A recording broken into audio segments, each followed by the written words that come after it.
is just a brief interview with Vice Chancellor of MUSA University, Professor Sanusi Mamman, Sa'in Galadiman Katsina. Assalamu alaikum, sir. Alaikum assalam wa rahmatullahi ta'ala wa barakatuh. Please, I wanted to know who is Professor Sanusi Mamman. Professor Sanusi Mamman is a local person, local teacher who started teaching in the primary school, then rose to the rank of a professor in education. I served in, I started teaching in 1979, and then I rose to, I was under the LEA, Local Education Authority, Malumfashi. Then I later on resigned and went on study fellowship. I pursued my Nigeria Certificate in Education NCE in 1983. 1986 I graduated. Then by 1990 I joined Bayero University to become to start the program of Bachelor's of Education. I read Arabic, Islamic Studies then, and Education. By 1993 I graduated. I went to a national service at Jos, where I served in the investment. Then later on, when I graduated, when I was discharged from the national service, I came back to Katsina State, and joined the Katsina State Ministry of Kaduna State Ministry of Education, then Katsina State Ministry of Education, and I've been serving there. I served in different capacities in Malumfashi School for the Deaf, GSS Malumfashi, GGSS Malumfashi, and as later on I was posted to zonal office where I started my PhD program, and Alhamdulillah, when they advertised for the post of when they advertised looking for lecturers in Katsina, Katsina State University, I applied, and I'm one of the lucky ones who joined the services of YAR'ADUA University then. Sometimes in October 2008, I was appointed as a Dean of Students, where I served for 6 years, 6 consecutive years, between 2008 to 2014. By July 2014, I was appointed as a Deputy Vice Chancellor Admin, and I started with the then Professor Muta, whom I served under him as his deputy for some few months before his tenure expired. Then I joined when it expired, I was appointed as the acting Vice Chancellor between February 2015 to June 2016. Then I handed over the university to a new person who just completed his tenure. Ever since, I've been serving in the department, and later on, when the advert for the post of Vice Chancellor came up, I applied, I was interviewed, and I was among the successful ones. Let me see the most successful one, so that I became the Vice Chancellor in July 2020.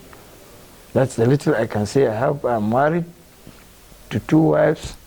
I have 10 children, so by now. Okay. From the theory you gave us, you taught in primary school, also you taught in university. What difference can you tell us about teaching in primary school and the higher institution?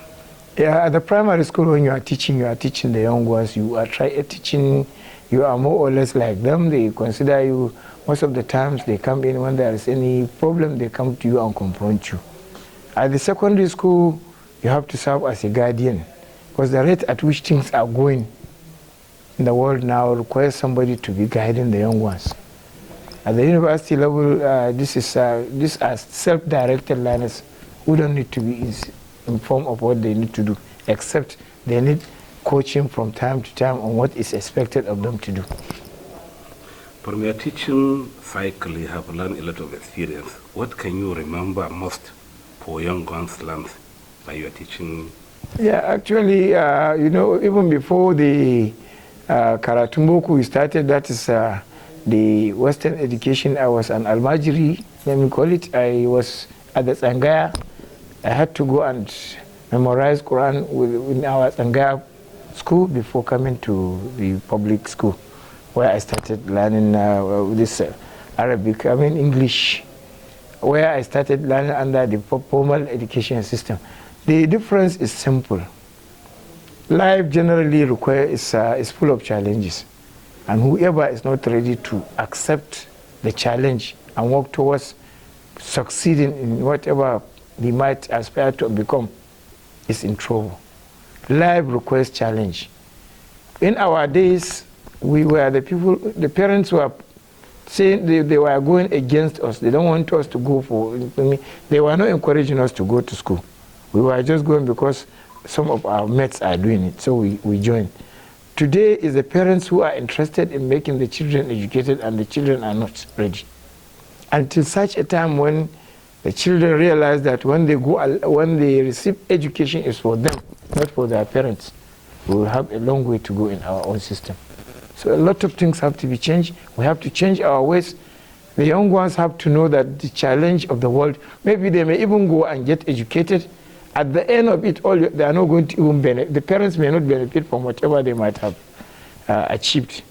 So the danger is you have to work, not for your parents, not because parents want you to read.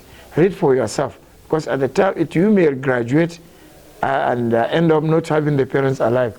We don't have parents any longer. My parents are no longer there.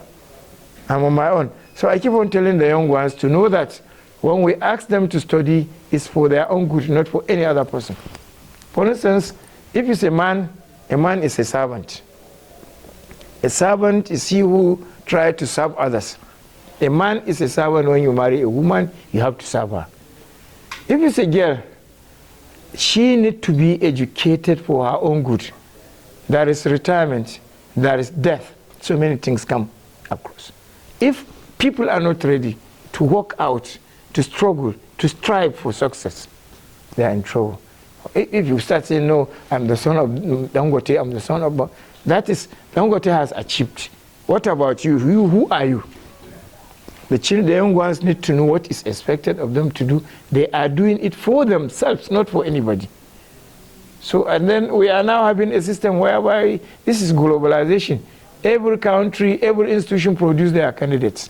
When there is vacancy, they look for the best. If you are not among the best, nobody look at you. That is just it. This is a message to the young ones. Until they change, we are nowhere to be found. When you became BC, how did you meet YAR'ADUA University? Yeah, when I became the Vice Chancellor of this university, I was there before. So when I came back, I saw many changes. Among the changes is this issue of leadership. People are somewhat fearful. Everybody is afraid of what will come from the leader. Leading a university or an institution does not mean you have to terrorize everybody, make everybody think they are not human beings. I came in and I had to change this system, make everybody feel free. Because scholarship requires people to be free. If you are not free, if you are afraid of this or that, you might not succeed in whatever you are doing. So the reality of it all is that I came in, met so many challenges, and had to start with the staff welfare to make them happy with looking at the challenges. What are the challenges making teaching and learning difficult? For instance, we have a dilapidated building in the Faculty of Natural and Applied Sciences. I had to come in and renovate it. And we had to change so many things, spending millions to ensure that it works fine. Again, we have other challenges across. But Alhamdulillah, by now, I have started. But the greatest problem I realized after I came to power was the issue of staff accommodation. We now have security challenges. People require an accommodation near where they work so that it will be easy. So I started the process of private partnership with a company. And by now, all things being equal, if not for the hike in the price of cement, we would have had 30 houses now ready for use by students, by staff of the university. Then there is this issue of water reticulation. I tackled it. And thank God, after I was able to drill some boreholes, at a time when they said there is no borehole in the university, I was successful in getting borehole, and then we have started changing the scenario. And very soon we will connect with Zobe Dam, the Katsina State Water Board. With that, we will have no problem in water. supply potable drinking water will be okay for all of us. What did you achieve in your 100 days? Though you have mentioned some, but what can you remember what you didn't mention before? Yeah, a lot of them. I was able to introduce and establish a molecular laboratory for the testing of COVID-19 patients. We have a molecular laboratory there. I have started arrangements we have signed an MOU with the Federal Medical Center, with the Federal Ministry of Health. The Federal Medical Center is now MUSA YAR'ADUA University Teaching Hospital. So that is one achievement. Very soon, we will meet at the Senate next week, this week, Wednesday. We will have BSc Anatomy, BSc Nursing, BSc Physiology and Medicine, Surgery and others will start. We will also start other aspects of even, we have industrial chemistry. I have the plan of introducing this issue of chemical technology, chemical engineering, where we can start cosmetics and other things in Katsina. And then I was successful in disbursing vehicles for the deans of faculties. And very soon, in less than 2 months from now, I will also disburse for directors. I have made life easy for them, and I was able to procure about 20 million naira for as a kind of a soft loan, non-interest loan, for all staff. Whoever is in distress situation can come in and seek for assistance, and we give them. In addition to that, I have finished renovating Faculty of Science, Faculty of Education and Humanities, and as well as the library. And very soon, I have made arrangements to ensure that we employ more people in the Faculty of Agric and Medicine, so that the program can start without any hitch.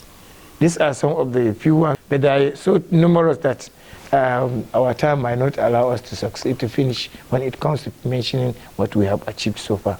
So what do you want to achieve in the next 5 years to come before your tenure expired?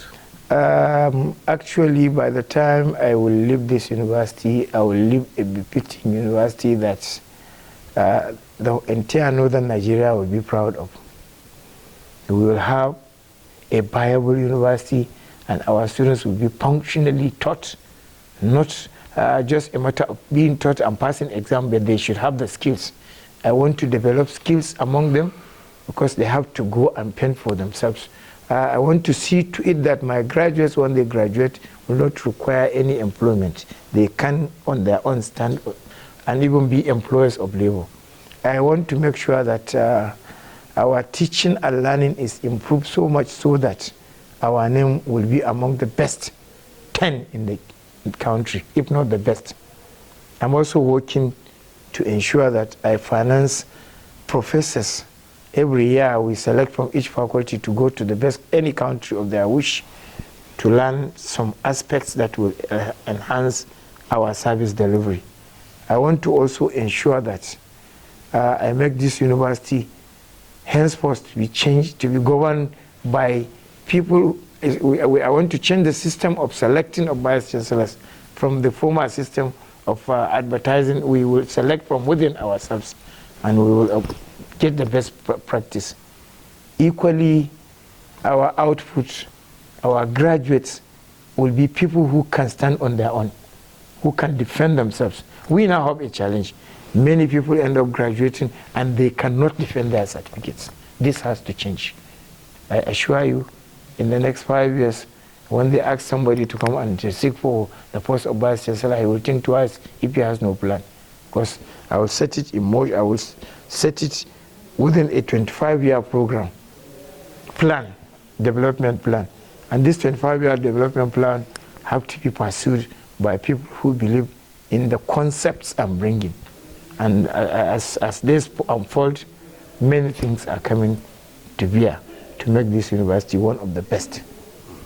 As an educationist, a professor and a VC, what can you say about the mushroom degrees which our youth are going outside the country to come back and say they have first degree, second degree, and even third degree? You see, I'm happy things have changed so drastically. People are beginning to understand the challenges ahead. But actually, we're having a very big problem with the parents. This is an environment. In our days, we are the people who want to go and our parents don't want. Now it's the parents who want the children to learn and the children don't want. So it's the father or the mother that will pay for magic centers, magic schools, to pay money so that that child will be educated. I mean, they will go in and get any degree, any paper, without taking into consideration the rigors involved in getting a degree. They just advertise that His Excellency is going to employ all those with first degree, with first class. Then something happened special. Some people came. They wanted their children employed, even though they were not from this university. So one of the parents brought his offspring, his child. The child was one of our students here who was asked to go, who was withdrawn for poor academic performance, but went to Cotonou 9 months and came back with first class. And the assumption of that parent was for me to employ. I asked him, do you think I will accept a 9-month degree from Cotonou? The university here will not employ anybody with that degree. Anybody wishing to come to serve must be qualified to serve. Because this is a service delivery. Where people don't have the skills, you can't. So most of the people go. We keep on having, you see, until such a time when Nigerian society changes its own thinking, changes the way they think, we will not go anywhere. It's not a matter of coming with a certificate. What is important is your ability to defend that paper, that certificate. Where you cannot defend, of course, there is a problem. We cannot succeed in this situation where people go about doing their things without considering what is expected of them to do. We are talking about 21st century. We are talking about information age. We are talking about so many things. You are talking about you are looking for places where you can send your children to go and get a degree in 9 months. And you assume you are doing justice to them. Even if you get a certificate from those universities or colleges, and that person cannot defend that, are you not disgracing your child by making him to go? We all pass through a procedure, and we were groomed to be where we are. How can we just get somebody coming with a degree or master's without earning it? So things have to change. Parents have to know that they are deceiving themselves. No organization that is serious, no serious organization will agree to employ somebody who is not qualified. It's not just employment, it's about qualification. And qualification is not about certificate, paper qualification. It's about the technical skills. Do you know it? Even if you are reading languages, if you are not very good in language, of course, you cannot teach language. Because he who does not know cannot make somebody know.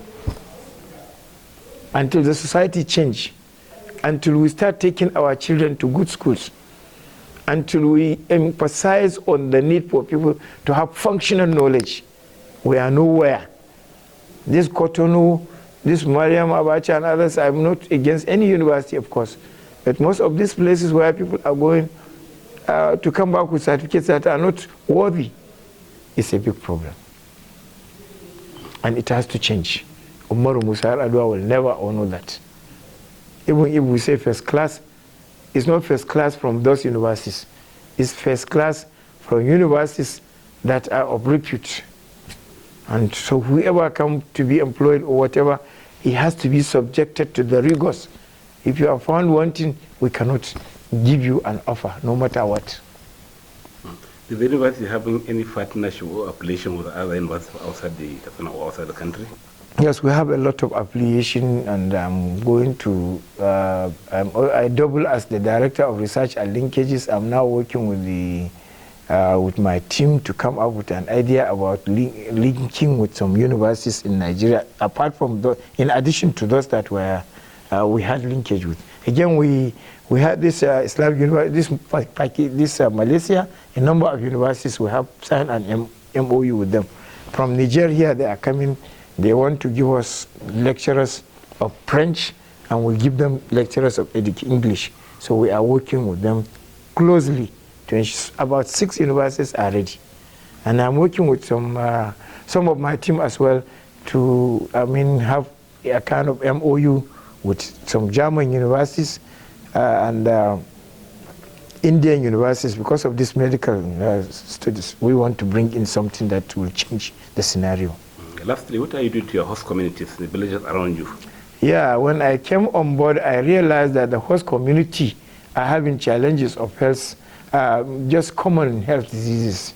Malaria, though it's not common, I said it at the management, somebody told me it has been killing many people, so it's not common. Malaria, typhoid, and other major diseases we have, I've been taking care of them. I opened a section and employed a number of health personnel to take care of the host community. So Batagarawa, Angawa, Dababawa have been coming in, and Bambami people have been coming, enjoying, benefiting from at no cost. In fact, we just received a consignment of drugs free of charge for people around. And this will be sustained for as long as I'm the Vice Chancellor. Thank you. Thank you so much.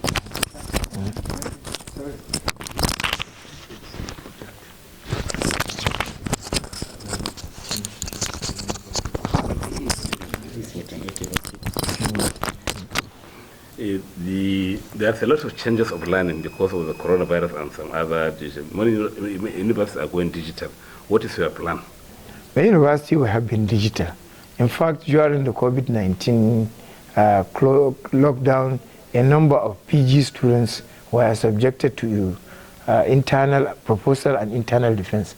We are working now to ensure that we start the process. Actually, it has opened up ways for us to see how we can relate with our students.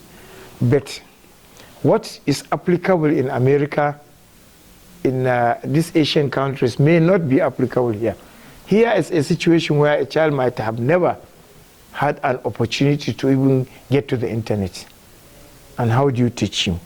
But we are going to orient the whole faculty as well as the students to change their scenario and start assimilating technology.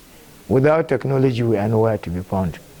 In fact, it's because of technology we get information from where we never anticipate. So actually, the university will invest heavily in this aspect. But what I'm sure you must have heard about stopping CBT in the university system. I stopped the CBT because I realized if we are to reduce or we are to reintroduce CBT, it should be at the higher level, computer-based testing. It should be at the higher level, level 3, level 4. But at the lower level, somebody has to be subjected to the rigors of university. Writing skills, reading skills, and mathematical skills, students have to learn and show it physically before. I'm ready to pay whatever that should be paid so that lecturers will be paid if they work extra to ensure that we assist individuals in this respect to change the scene, the general scene of the environment. We might want to make sure that at level 1, level 2, students can read and write without the help of any assistive technology. By level 3 and 4, we can now reintroduce that aspect, and then we start issues about this Zoom. We can do Zoom meeting and site related like the MOOC, mobile open online courses. We will start all these programs using distance learning and others. So actually COVID-19 had opened ways for us to meet even without physical meeting. And actually it has been very effective, and I'm going to enhance that aspect to make our university one of the best in Nigeria.